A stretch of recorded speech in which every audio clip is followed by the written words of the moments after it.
America has captured Venezuela President Nicolas Maduro with the help of their special forces called Delta Force.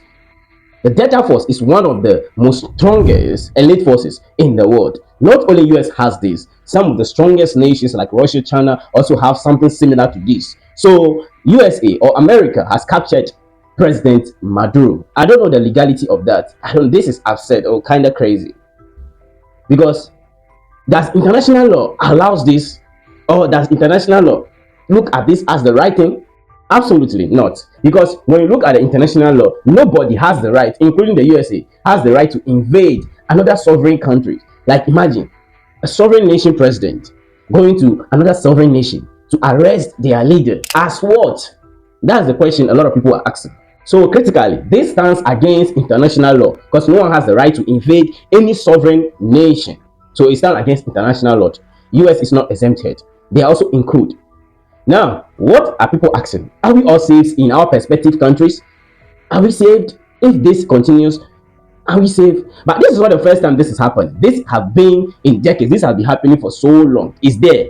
It's not a new thing that happens. So why are they not taking any action against the United States of America? Why are they silent for so long? Why are they not doing anything?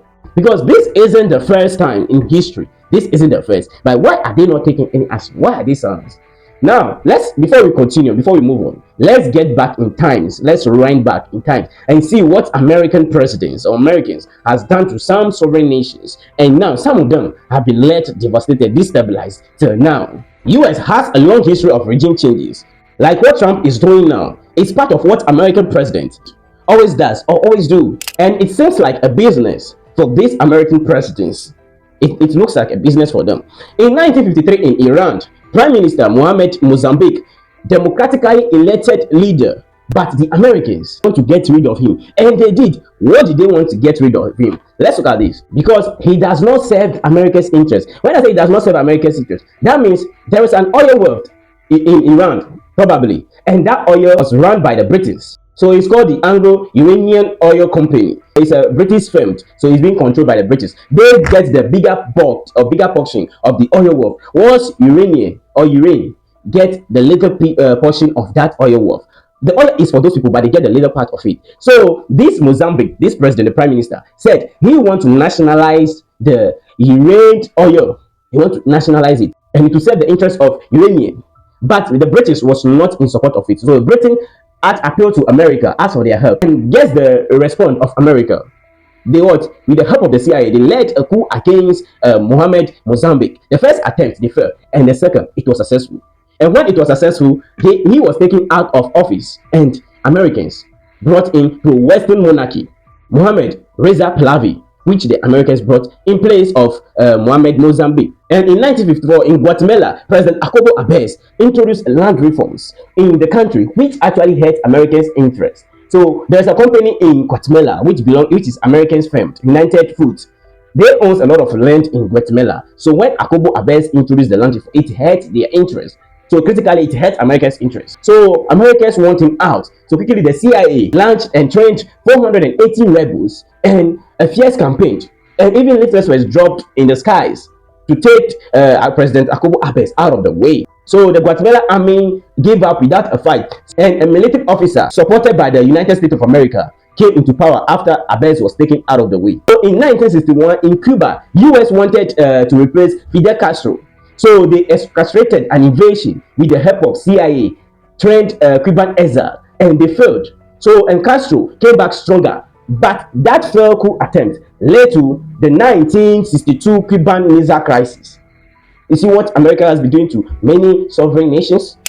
And then in 1963 in Vietnam, to South Vietnam, USA supported coup against Diem Triggering. Why? They wanted to counter communism in the country, but the president Diem was not in support, was not helping them. So America decided to remove him, and they succeed. But it created a political vacuum and destabilized the South Vietnam till now. In the same year, 1963, US back coup in Iraq against Prime Minister Abdel Karim Qasem, and he was killed, and the Ba'ath Party took over, and unfortunately that same party gave birth to all the rise to Saddam Hussein, a leader that the USA would ditch a decade later. In 1973, their focus shifted to Latin America until the United States of America wanted Salvador Allende out, so the CIA helped in ousting Salvador Allende and paving way for Pinochet. And in 1980s, the USA armed Mujahid against Soviets in Afghanistan. Now, what happened in Afghanistan? The USA led this Mujahid, supply them arms, ammunition, and aid against the Soviet Union, because the Soviet has what, put a leader, a government over there. So the USA does not agree with that, and they led these people against them fiercely.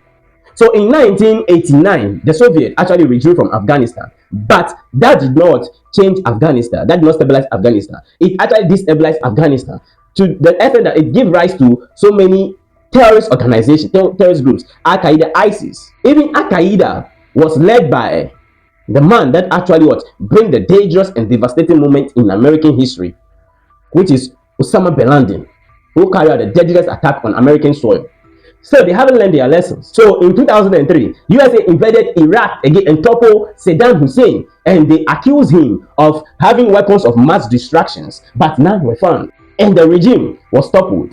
And that led to the distractions of the country, which also gives birth to terror organizations. So by estimate, the United States of America have attempted regime changes 17 times during the Cold War, and critically shows that Washington hasn't learned their lessons, and they may have mastered regime changes, but the aftermath of this is what they could not handle. It's what they are not capable of handling, but yet they haven't learned their lesson. Now the USA have done that to Venezuela. With the help of their special forces, they invade Venezuela and capture the president Maduro alongside with the wife. Now let me ask the question, or let's ask the question. People also ask the question: would the capture of Maduro, which the USA said he is a drug trafficker, he is a drug dealer, he is also stealing oil, as they are accusing him of, will it change the regime, or it will not change the regime? What will become of Maduro? Even yet, as Maduro is being flown out of the country to the United States of America to go and face justice in the United States of America, critically, let's ask the question: is this set by the international law, or does America own Venezuela? That's the question. Because how can you flown a president from a sovereign nation to another country, call itself the most powerful nation, to go and stand trial? I don't understand. I don't understand. That's the question. And if you know, just put it in the comment section, because it seems what will become of everybody in their respective countries. Remember this: Burkina Faso, Mali, and Niger has stood against the interests of America, because US has restricted them from coming to America, and they also retaliate with the same procedure that there's no visa for American citizens. What do you think? Because obviously Trump does not like to be rejected or to be challenged. That's what is critically happening here. Now let's look at what happens in Venezuela. So what happens in Venezuela critically sent a shockwave through Latin America. No one actually expected this. It was swift but intense attack, and that happens in the city of Venezuela, Caracas. Two main targets were hit in the capital of Venezuela around 2 a.m. One target was La Colata, which is the airfield of Venezuela, and the second was Fitri-Tuina, which is the city main military base. Just look at this.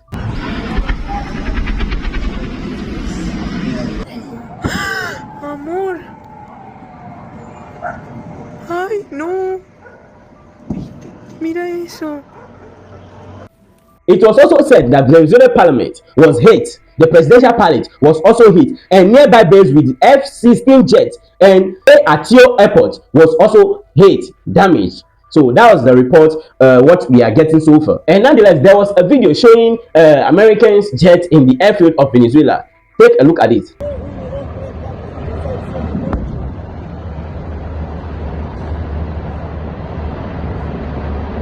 Mamá huevo, qué locura. Mocaí. Mira esa mierda, explotaron allá toda esa mierda porque tú me estás explotando.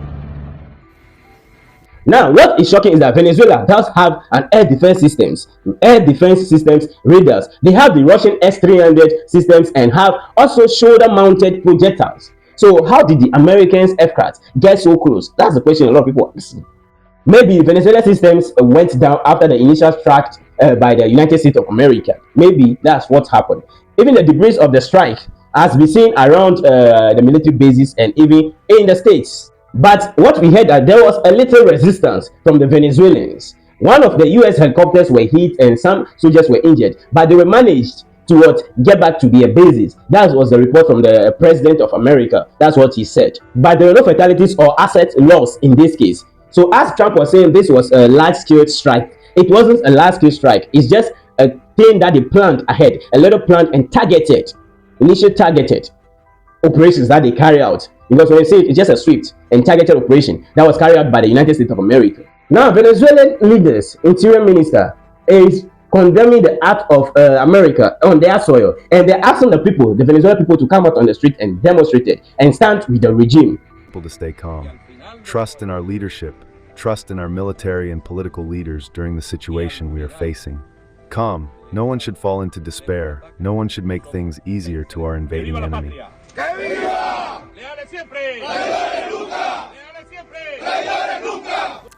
That's what Venezuelan leaders, that's the report from them. So right now, history has shown us that regime changes does not work. Do not work. Not in Latin America, not in Asia, or not in the world. But Donald Trump has made his decisions. So whatever comes out of it, it is the aftermath of what he has done, his decision, repeating the past of his predecessors, what his predecessors has done, and they were not held accountable for it.